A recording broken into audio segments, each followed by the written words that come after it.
What's up, guys, and welcome to another episode of the Wave Check. Today, I am going to talk about Avatar Korra. It took me a really long time to get into Avatar Korra just because it wasn't available on streaming for a really long time. There was nowhere to watch it really. When I'm not home watching it on TV, I was missing a lot of information, and I just didn't feel like downloading it all. So I finally was able to watch Avatar Korra when it came to Netflix this past couple months, and I don't know why everyone is saying they don't like Korra or Korra's the worst Avatar ever. From what I watched, none of that matched up. None of it really came together as an opinion. I don't think that about Korra at all. I like Korra because unlike Aang or any other Avatar before her, besides Wan, she really had to make her own decisions. She really had to follow her heart. And Korra is the most relatable, I think, the most relatable character in the show. Because, you know, everyone goes through ups and downs. People get depressed. People have to overcome hardships and loss. And she's doing all of that with all this responsibility on her shoulders. And still, like, trying to make people happy. And at the same time, just trying to, you know, live with herself and live with her decisions. And you want to see that growth in a character. You want to see the emotional growth. And it really brings you into the show. You want to see her triumph over all of that. And at the end of the day, Korra goes through the most change because she's just a human. She's a human in this world with the responsibility of saving the world. In a world full of other people who also might have bending.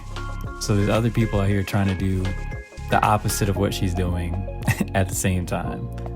So yeah, I don't know why you guys are giving her so much slack. Her giant body thing that she did was crazy. Her opening the spirit portal was crazy. All the people she had to fight, they were all way crazier than the people Aang had to fight.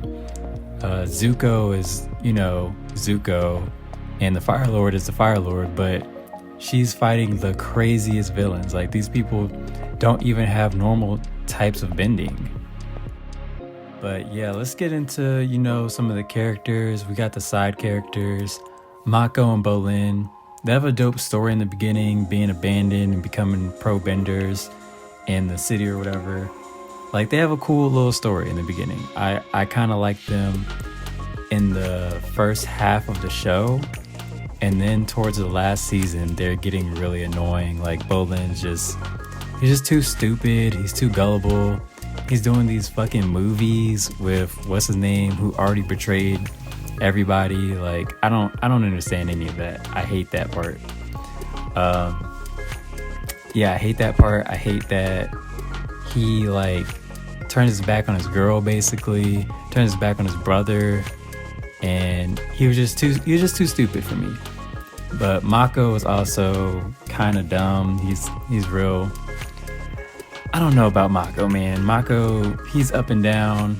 He has a cool lightning bending power. I thought that was pretty dope. And him with Korra was weird, and him with the other girl, Hasami, was weird for a little while. And he just became a cop. I don't like that for his character either. I liked them when they were just pro-benders. I don't know what all this other stuff was about. Now, if we get into the story of Korra and we get into the villains are some of the best villains I've ever seen in a show anywhere on TV. Amon is the first villain. You know, he's got the mask on. If you haven't watched the show, you should definitely watch the show. These are spoilers. I'm going to put a spoiler warning in the beginning of this. But Amon wants to take away everyone's bending. He wants to make it equal. They're the equalist. And he's set on, like, destroying the Avatar. He wants to destroy her, take away her bending forever. And they fight I think they fight like 2 or 3 times. But his story is so crazy, and him having to be, you know, involved with Torlock in the end, like the way he goes out is wild. It's probably one of the biggest twists in the beginning of the show. Who else is crazy? Unalock is real crazy.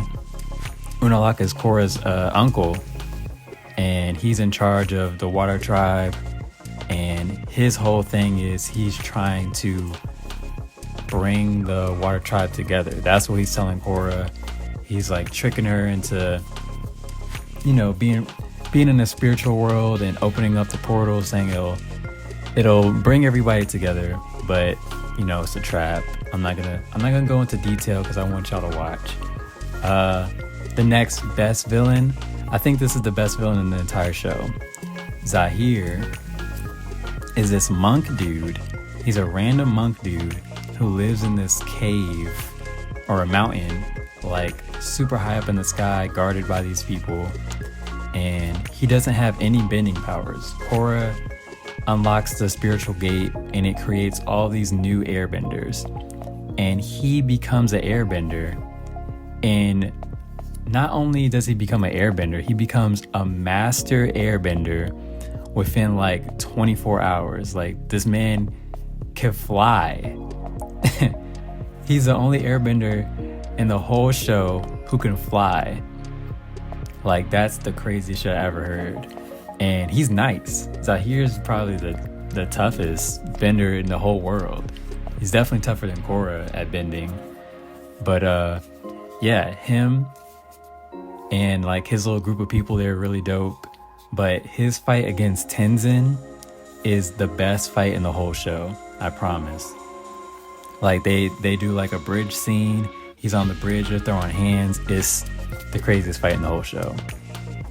And our last villain, there's more villains, like smaller villains, but I'm only talking about like the crazy ones. Last villain is Kuvira, and she just starts off as like a soldier or whatever for the metal bender people, and she just becomes like obsessed with conquering all of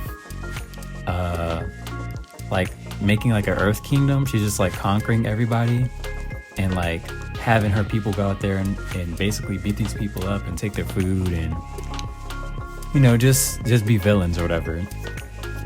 So she's conquering everybody, and I guess Korra finally comes back. You know, she's depressed or whatever, and they have to fight. And Kuvira's metal bending is literally the best. It's the next best bending. She's the next best bender in the show. Like, that's her only element, and the way she's busting people's ass with just this one element is ridiculous. She got to fight Korra one-on-one. It was fair.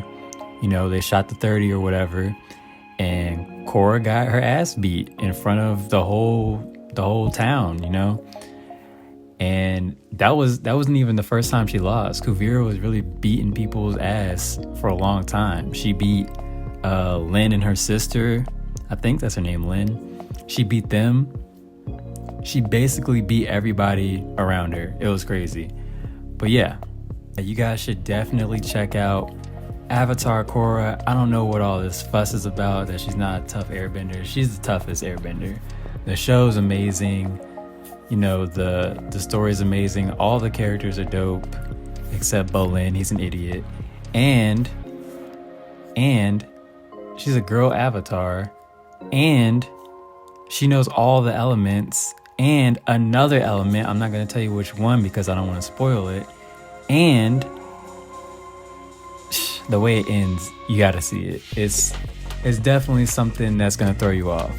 But I really hope that they bring back another show, another Avatar show, especially going through the history with Avatar 1, the first airbender, and showing the spiritual realm and bringing together those elements to give us more of a background. I think they could do one more Avatar show. That would be really good.